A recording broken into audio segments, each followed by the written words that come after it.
모르베우스, 샌드맨이 만난 여자들이 굉장히 많은데요. 우울해하면서 무슨 사랑은 아예 모르는 것처럼 행동을 하지만 사실은 이 몇백 년간 만나온 여자가 굉장히 많습니다.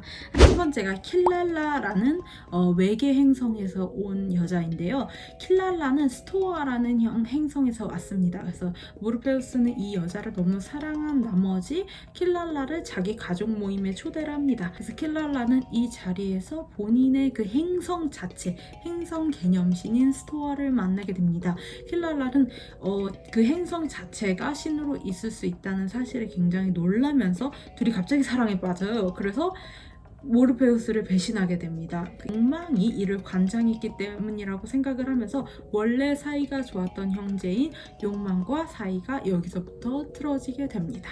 그리고 두 번째, 나다입니다. 나다는 모르페우스를 처음으로 사랑한 여자인데요. 나다는 큰 왕국의 여왕이었습니다. 그런데 자신이 이제 다스리는 나라가 사막에서 굉장히 번창하고 잘 되고 있었기 때문에 자신을 만족시킬 만한 남자를 찾지 못해요. 능력 있고 멋있는 난구님을 기다렸지만 오지 않았던 것이죠. 근데 어느 날 이렇게 창백을 쓱 하고 보니까 굉장히 눈이 초롱초롱하고 멋있는 남자가 있는 거예요. 그래서 이 남자를 찾아서 그 다음날 수소문을 해오지만 찾을 수가 없습니다. 그래서 신께 기도를 해요. 이 남자를 찾을 수 있게 해달라고. 그래서 막 온갖 여정을 찾아가지고 그 남자를 찾아갔는데 모르페우스인 겁니다. 그래서 그때 하얀 피부에 굉장히 쾌한 인상을 갖고 있잖아요.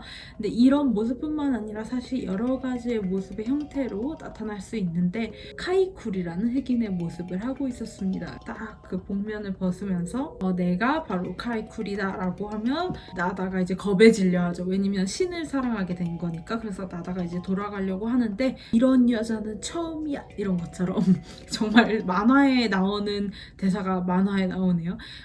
이렇게 날 여기까지 쫓아온 인간 여자는 처음이야 하면서 본인도 사랑에 빠지게 됩니다.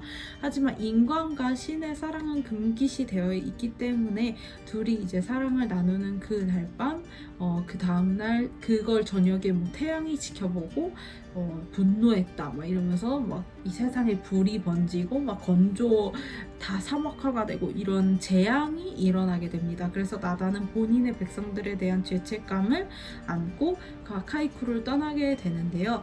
근데 이제 꿈의 왕인 모르페우스는 여기서부터 찌질함이 굉장히 드러납니다. 나다를 한 3번에 걸쳐서 붙잡습니다. 그래서 너가 만약에 나를 거절한다면 나는 그 지옥으로 너를 보내겠다 이런 얘기를 합니다. 하지만 나다는 본인은 여왕이기 때문에 본인들의 그 백성들을 저버릴 수가 없어서 그 자신의 왕비와 신으로 만들어주겠다는 모르페우스의 거절을 끝까지 거절하게 됩니다. 그러면서 결국 나다는 아시다시피 감옥에 가고요. 그 지 때문에 만년을 그 감옥에 갇혀 있는데 아직까지도 그 용서를 해주지 않는 겁니다. 용서를 해야 풀려날 수가 있거든요. 나중에 이제 모닝스타, 루시퍼 모닝스타와 정말 대판 한판 진짜로 싸우게 되는 때가 있는데 이번 시즌2 말고 판 싸우러 갈 때 그 지옥에서 나다를 용서를 해주게 됩니다. 모든 그 형제 자매들이 그를 비판하게 됩니다. 너가 이번엔 진짜 잘못했다. 그래서 뉘우치면서 모르페우스가 몇백 년 만에 한번 성장을 하게 됩니다.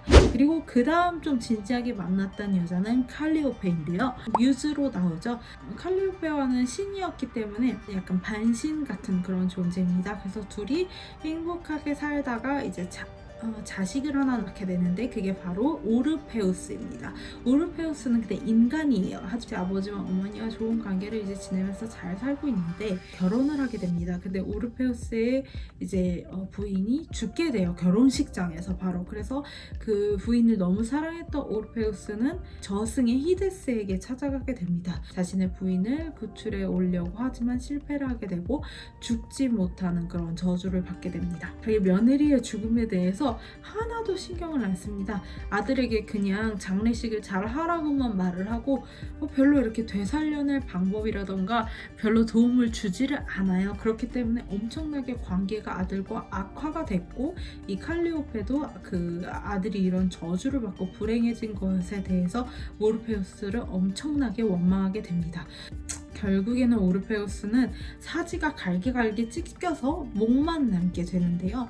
그래도 죽지를 않습니다. 그래서 그 상태로 몇백 년을 살아가다가 마지막에 오르페우스가 찾아와서 이 아들이 아버지에게 저를 제발 죽여주십시오 라고 간청을 해서 그때 아들을 제 손으로 죽임으로써 이 부자 관계는 회복이 되는 그런 비극적인 서사를 가지고 있습니다.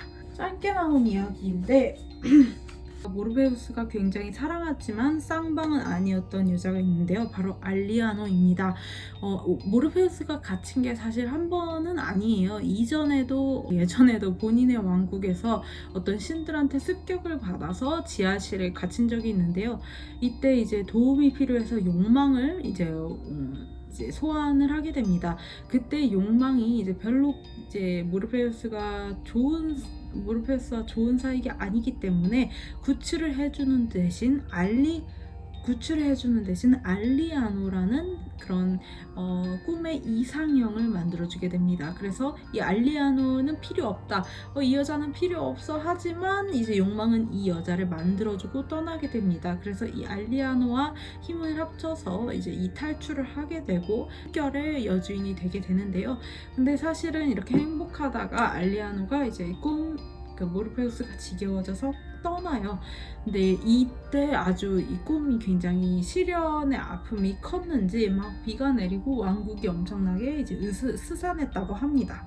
이제 시련에 빠져 있는 와중에 첫째 형인 이제 운명을 만나게 되는데 운명이 이제 갑자기 이제 얘기를 해줍니다. 그 여자는 너를 한 번도 사랑한 적 없다. 듣기 싫은 말을 듣게 된 거죠. 그래서 이런 시련의 아픔도 가지고 있는 그런 신입니다. 인격 신입니다. 샌드맨의 여자들 편 재미있으셨나요? 저는 굉장히 개인적으로 재미있었고 전반적으로 찌질하고 여자들한테 못할 짓도 많이 했다는 그런 생각이 들었습니다. 다음 편에서는 꿈의 운명이 어떻게 되는지 설명드리겠습니다. 지금 바로 다음 편으로 봐주세요.